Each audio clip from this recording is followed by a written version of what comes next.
La hora de Maquiavelo.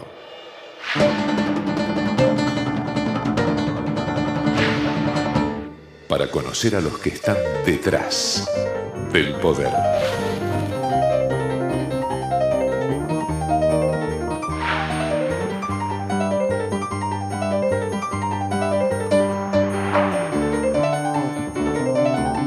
Hola, ¿qué tal? Buenas noches, bienvenido a esta nueva hora de Maquiavelo, ¿no? Usted ya sabe que en este espacio desde hace ya casi 10 años estamos tratando de darle, ese panorama tan especial del trabajo que hacen lo que nosotros simpáticamente, por supuesto, llamamos maquiavelitos, que son esos asesores de políticos, de empresarios, de empresas y marcas que logran que usted cambie de opinión, que logran ese management de la opinión pública, en definitiva.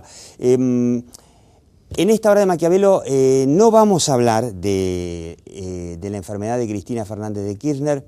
Yo le digo un par de razones por qué. Creo sí que el arranque en la comunicación del cáncer, que después no fue de Cristina Fernández de Kirchner, fue sorprendentemente profesional, particularmente la forma en que el secretario de Comunicación y vocero de Cristina Fernández de Kirchner, Alfredo Escochimarro, lo comunicó.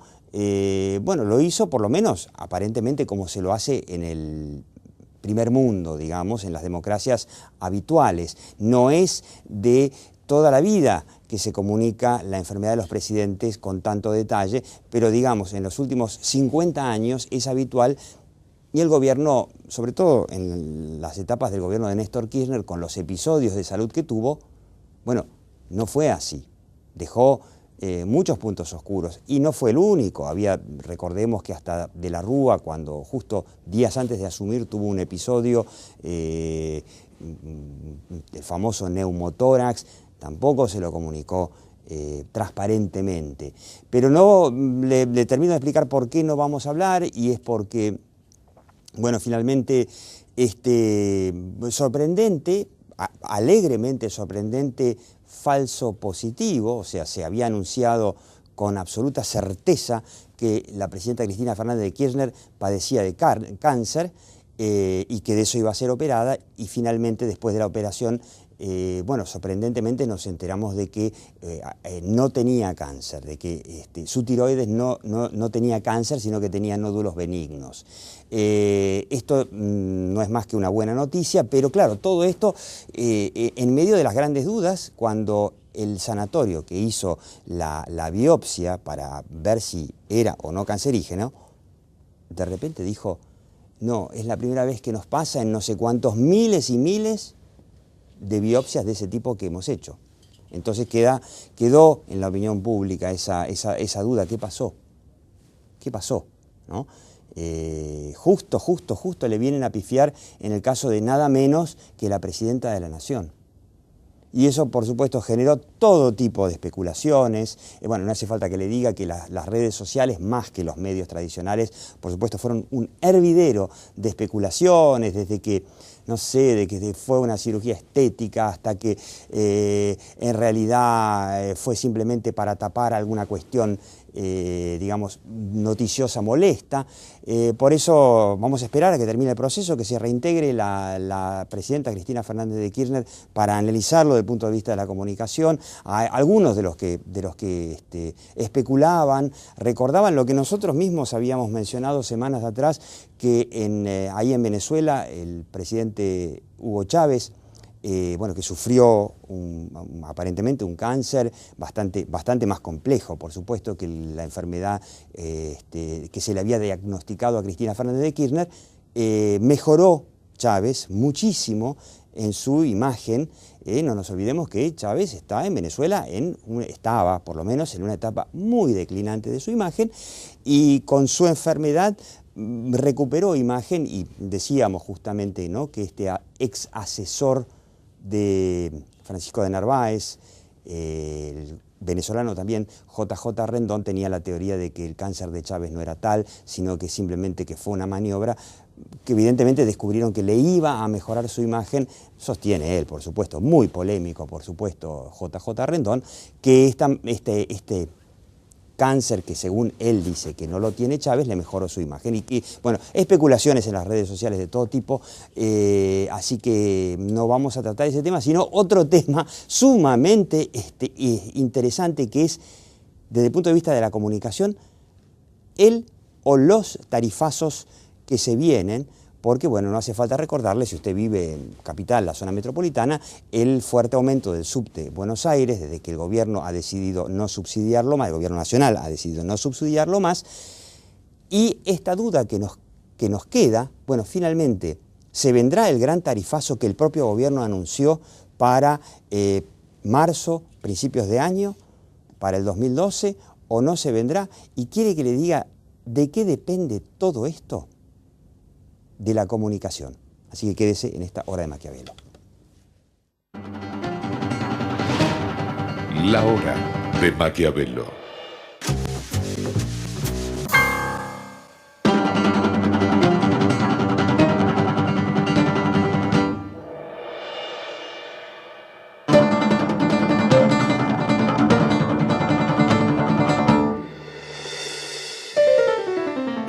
En Villa La Angostura, un balcón con vista a la ensoñación, el corazón de la bahía, Apar y Spa Boutique, con servicios de alta gama.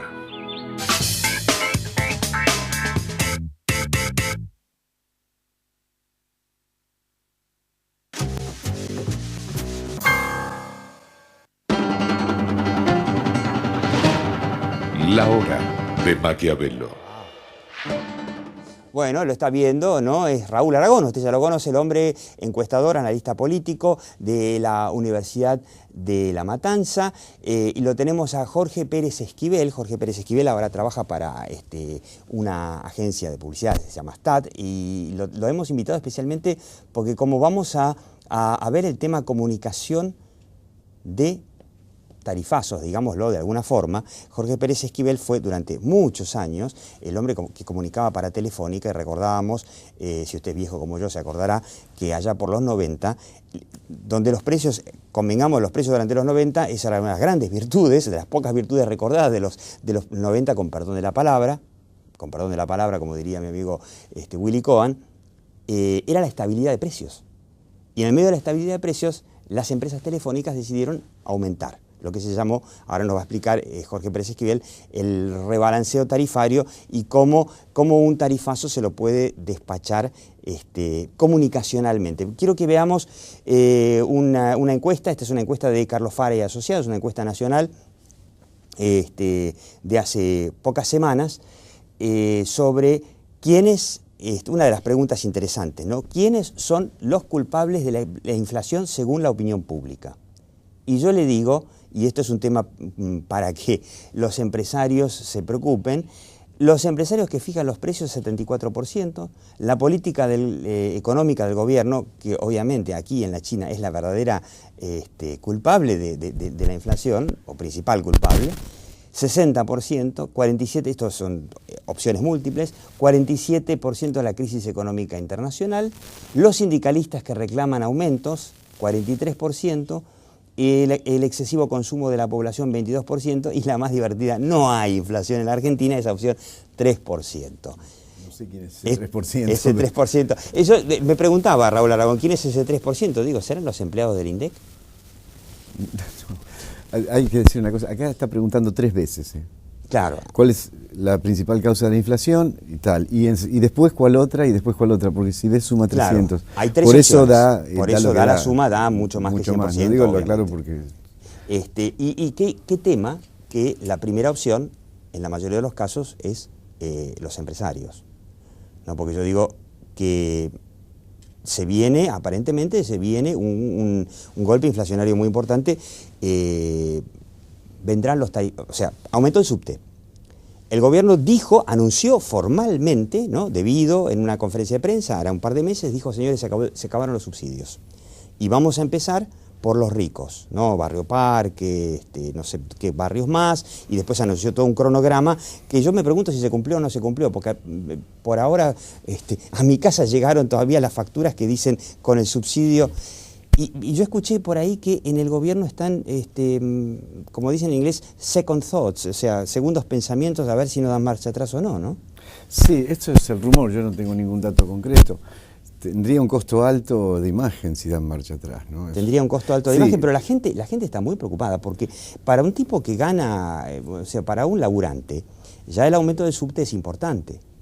Bueno, es que si vos calculás un hogar que ingresa 6, 7 mil por mes y que de repente pasa de pagar 20 pesos de luz, 30 pesos de gas, pasa a pagar 200 o 300, que es lo que va a suceder. Es un golpe al bolsillo Es importante. 400 pesos por mes o 500 pesos por mes es muy importante en ese presupuesto, y si lo anualizás más, porque 500 pesos por mes en el año son 6.000 pesos. 6.000 pesos Es mucha no plata. sé, me parece la mitad del gasto de unas vacaciones discretas. O unas digamos. vacaciones completas. Es decir, el impacto va a ser alto, y hay un componente más, que todos los que viven en edificios, esto va a ser más para Capital Federal, pero todos los que viven en edificios, eso también va a incidir sobre las expensas. Automáticamente. Entonces va a aumentar el consumo del hogar como tal y le va a aumentar las expensas, o sea que el impacto puede ser muy grande. Yo creo que están reflexionando sobre eso. Están reflexionando. Ahora, Pero te agrego algo, me parece que este cuadro también me hace acordar un poquito a los 90. Es decir, en ese momento también, después de las privatizaciones, la culpa de las decisiones de este tipo tarifarias las tenían las empresas, ¿no? Cuando en este momento la discusión que vos proponés, la del aumento de tarifa del subte, digamos, deja, digamos, al gobierno, al Estado Nacional, fuera de la polémica, y entra la empresa, y en este caso un principal opositor del gobierno. Que es Con lo cual, Macri. digamos, con lo cual no sé si no está no buena fue, como... por eso, no como fue medida. una genial maniobra de preparar un terreno. Está bien, dice Raúl Aragón que el dar marcha atrás después va a tener su costo, no es gratis. Pero preparan el terreno, y la primera medida que toman, el primer subsidio que sacan, obviamente es el subte de Macri. Y le dicen, te lo doy, pero sin subsidio. Además hay otra cosa. Y queda Macri como El responsable. el único que aumenta. El culpable. ¿Vos te acordás? Hacia fin de año, de este año que acabo de terminar, de 2011, nosotros hicimos en La Matanza una encuesta de percepción del futuro, del año siguiente. Sí. Y una de las preguntas que hacíamos era, ¿cómo va a ser la inflación? La gente que lo veía muy, muy alta. Casi 60% nos decía muy alta. Muy alta. Con lo cual, también es otra posibilidad estratégica del gobierno. Si la expectativa es que la inflación sea muy alta y después no es finalmente tan no lo es alta, tanto, ahí el costo es mucho menor. Aclaremos, si Presentaste el mal finalmente mayor, no es tan claro, alta, sí. ¿no? Si Sí, finalmente sí. no es tan Y alta. finalmente no es tan alta, entonces, porque en definitiva la inflación de este año que terminó, según las consultoras privadas, es 23. 22,8. 22,8. Que es una inflación alta, pero no es... Pero digamos es la misma del año pasado. Sí, más además o entre menos. medio tuviste ajustes salariales más o menos de los mismos valores, o sea que O más. del poder adquisitivo no se licuó tanto. Así que yo creo que el tema de las tarifas, lo que probablemente es, lo que escucho que más se está pensando, no es la eliminación de los subsidios, sino subir el mínimo de ingresos, subirlo un par de escalones, por debajo del cual vos podés pedir la continuidad del subsidio. Sabías que Claro. hasta ahora está en 5.000 y algo, creo, ¿no? La idea, una de las cosas que se está discutiendo es subirlo a 7, 8.000, que entonces deja una franja muy pequeña donde realmente tendría efecto, porque por encima el que gana 20.000 pesos por mes No le molesta. No le molesta. No le molesta, y la cuenta, hay que admitir una cosa, ¿no? La franja es en el medio.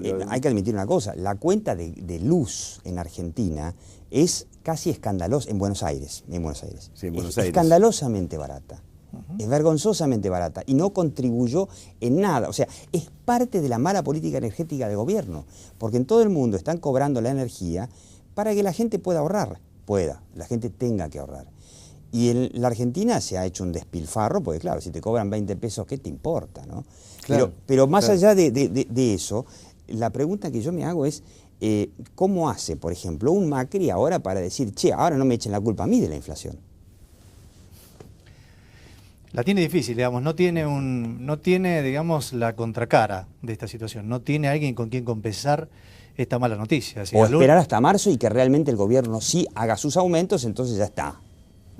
Quizás, digamos, se pueda explicitar un poco más el tema, ¿no? O sea, se podría haber explicitado un poco más, con perdón de la palabra, como dice el colega, Domingo Cavallo en esos años, la política económica de esa época era, y lo que decía en ese momento el ministro de Economía, era los servicios los tienen que pagar los que los usan. Claro.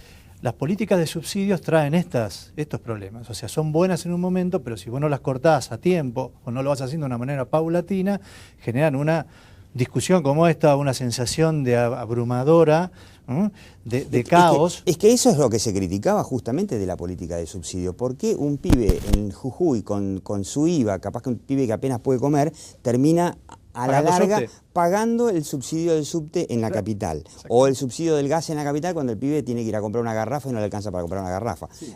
Es el fondo de justicia de los subsidios, ¿no? De ese modo del subsidio. De ese modo, claro, porque en el mundo hay subsidios a los pobres, los indigentes, los estudiantes, los jubilados. A la producción. España tiene subsidiado el queso, creo.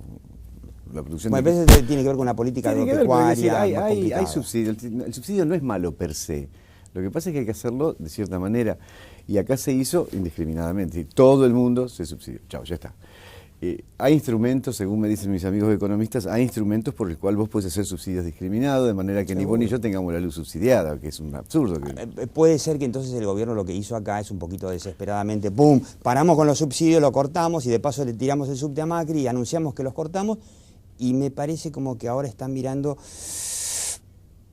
Guarda, porque la clase media, que en definitiva la clase media y la zona urbana, que del capital conurbano, que es la más sensible mediáticamente, puede llegar a saltar si pasa como dice Raúl Aragón, que te viene de repente una cuenta que te aumenta a 6.000 pesos por año tu consumo de luz, gas y...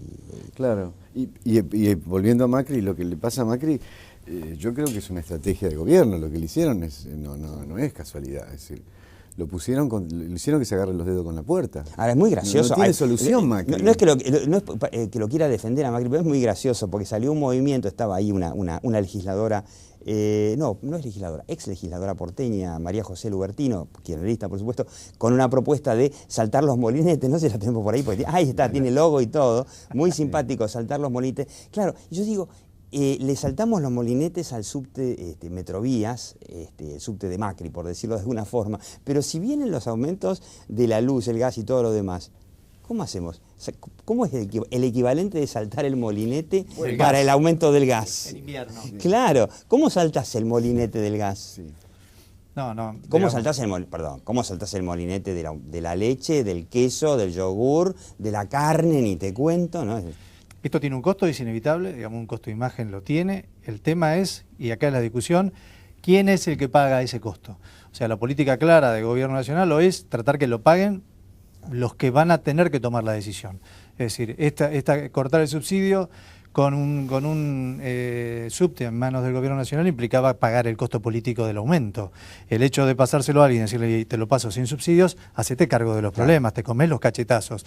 Y va a pasar con todos los demás servicios. Es decir, los servicios van a ser, digamos, van a ir bajando los subsidios y vamos a tener que pagarlos. Como dijo, con perdón de la palabra, Domingo Cavallo, el que lo usa, lo paga. Lo va a tener que pagar, de alguna forma, y van a tener que inventar algo. Ahora, claro, cuando se hizo el rebalanceo tarifario, yo les recuerdo más o menos, me voy a equivocar, en algún momento las telefónicas hicieron lobby para que la tarifa, que en Argentina, los que somos viejos nos acordamos, era muy barato llamar en el conurbano, pero cuando vos querías hacer una llamada de larga distancia, incluso dentro de la Argentina, ni hablar de larga distancia al exterior, era un huevo. Y en el mundo ya se había abaratado muchísimo eso, pero en la Argentina seguía costando un montón. Entonces, las telefónicas, me imagino que habían hecho una ecuación por la cual veían que era un mejor negocio, decían no, hay que bajar drásticamente la larga distancia, pero para no quedarnos sin ingreso, subir la tarifa política, digamos, que tenían la llamada de corta distancia, no sé, las llamadas locales. Y ahí se aplicó toda una política de una estrategia de comunicación, ¿no? Bueno, pero ahí había una compensación, es decir, digamos, no participaba el gobierno con fondos. Acá, digamos, la decisión era una decisión, digamos, técnica y tenía que ver con los avances tecnológicos. Entonces había un montón de argumentos para justificar la situación. Y además tenías, digamos, un aliado importante que era el interior del país. Claro. O sea, el interior del país salía fuertemente beneficiado. En el interior se hacen muchas más llamadas de larga distancia que en la capital. Obvio. Salía fuertemente beneficiado. Entonces, todo el interior del país estaba a favor del rebalanceo tarifario. Entonces tenías como una discusión entre dos partes, claro, ¿no?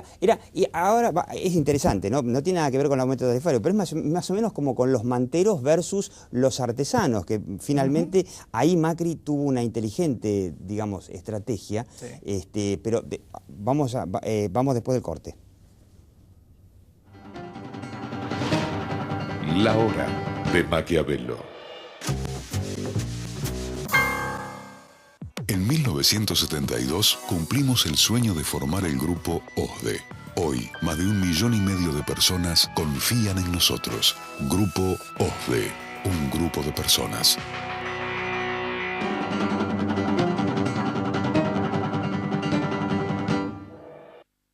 El lavado de manos sigue siendo la medida preventiva más eficaz para evitar el contagio de enfermedades.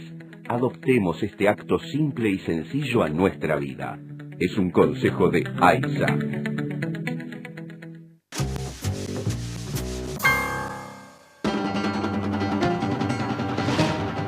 La hora de Maquiavelo. Bueno, y finalmente sí, donde Macri sí me parece que se está haciendo cargo es con el tema de los manteros, que bueno, era hora ya, que después de años, de que volvieran a hacer peatonal la calle Florida, poner a peatonal. La gente que pasaba por ahí tenía que caminar de costado prácticamente por el tema de los manteros. Y fue interesante, me parece, esta estrategia de enfrentar a los manteros con los artesanos, que los artesanos estaban dispuestos a irse a otro lado. Y los manteros, bueno, evidentemente quieren estar ahí, lo consideran un derecho humano el poder evadir los impuestos, el poder usurpar el espacio público, es increíble. Sí.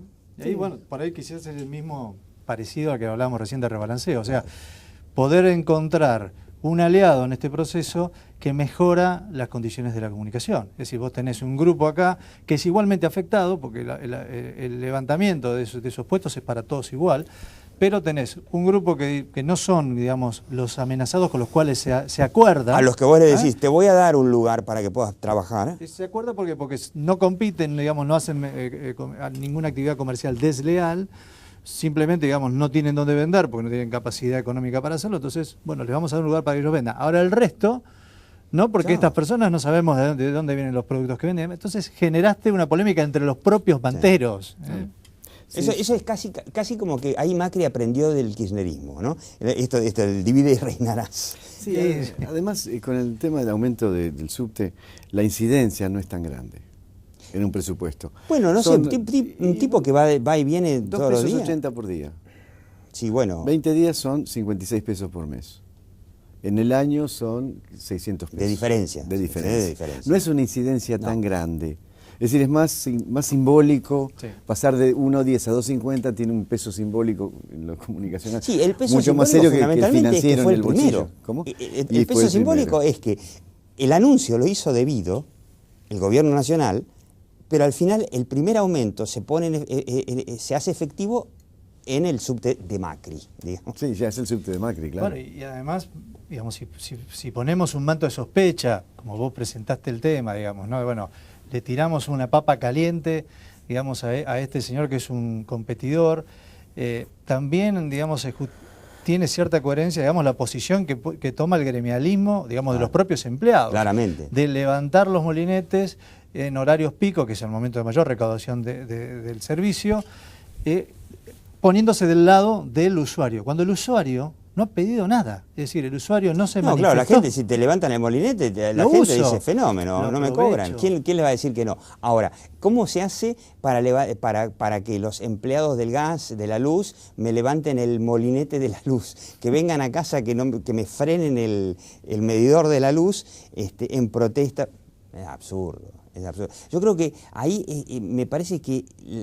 En ese punto no sé si la política del gobierno nacional no estará tomando a la población por muy ingenua, ¿no? Que va a terminar finalmente, o quizá tiene razón, no sé si vemos otra vez el gráfico que mostramos al principio, en donde la población, esto es una encuesta nuevamente, una encuesta nacional hecha por Carlos Fara, la mayoría cree que la culpa de la inflación la tienen los empresarios porque fijan los precios. O sea que quizá la gente es más ingenua de lo que uno quisiera que sea. Sí, pero es obvio, ¿no? Porque la percepción más inmediata que tienen es que el empresario, el dueño de la fábrica, del servicio, lo que sea, es el que decidió el aumento de precio. La política económica del gobierno es una abstracción. Es una abstracción. Es y una la realidad, ¿cuál es la? ¿Cómo? Claro, y la realidad es que si uno les dice a los empresarios, che muchachos, ¿no habrá llegado el momento de salir a explicarle a la opinión pública cómo funcionan los mecanismos que generan la inflación para que la gente entienda que no son los empresarios los que alegremente ponen los precios, sino que primero hay una serie de condiciones que los hacen o los obligan o les facilitan que lo hagan. En todo el mundo pasa lo mismo. La inflación en la Argentina no es distinta a la que podría haber en otros lados. La única diferencia es que junto con Venezuela somos los campeones del mundo. Pero de los empresarios, Jorge Pérez Esquivel, para terminar, ¿cómo los ves? ¿Tienen algún rol en la comunicación digamos, en defensa de su actividad? Ninguna. Digamos, el empresariado, digamos, está en una posición simplista, digamos, todas las medidas económicas en principio no le complican, no se animan evidentemente a tomar una posición preponderante o protagónica en estos temas porque saben que muchas veces las consecuencias son bastante altas. Le tienen miedo al gobierno. Yo creo que le tiene mucho respeto, no sé si miedo. En todo caso, digamos, si ante confrontar o seguir, digamos, la corriente, seguimos la corriente, la UIA, digamos, que sería una entidad súper representativa. Se la pasa diciendo loas al gobierno. Por eso, digamos, tiene una posición increíblemente positivista para con todo lo que es la política económica. No digo que esté bien o esté mal, digo simplemente que no hay un rol protagonista del empresariado en el mundo económico actual. Yo veo que el centralismo, el dirigismo económico del gobierno va avanzando. A algunos empresarios les vendrá mejor que a otros o les vendrá peor que a otros. Pero yo lo que veo es que si eso apunta a destruir la economía de mercado, que es en la que las empresas son protagonistas, en definitiva, yo no los veo a los empresarios haciendo nada para decir, che, muchachos, pará, la inflación pasa por esto, por esto, por esto. Porque no tienen necesidad, no hay ninguna necesidad. A ver, que el 70% de la población considere que es el empresariado el responsable de la inflación, ¿cuál es el efecto que tiene sobre el empresariado eso? Si ellos no tienen que ganar una elección, ¿cuál es el efecto? ¿En qué los perjudica esa percepción que la sociedad aparentemente tiene de ellos? No los perjudica. No les perjudica, o sea que los empresarios seguirán asumiendo la culpa. Somos los malos de la película. La culpa de la inflación y como dicen los chicos, es lo que hay. Raúl Aragón, Jorge Pérez Esquivel, muchas gracias. Yo lo digo, la verdad, si los empresarios no asumen de alguna forma, directa o indirectamente, su misión de comunicar la economía de mercado, después no se quejen. Y yo le digo como siempre, no, mire, desde hace ya casi 10 años aquí en La Hora de Maquiavelo, mire, la realidad está ahí, algún día se hará cargo de nosotros, ¿no? Pero aquí, en La Hora de Maquiavelo, lo que nos importa es la percepción. Chao, hasta la próxima Hora de Maquiavelo, aquí por Metro, los domingos a las 22, y usted puede repasar el programa en el canal de YouTube de La Hora de Maquiavelo. Chao.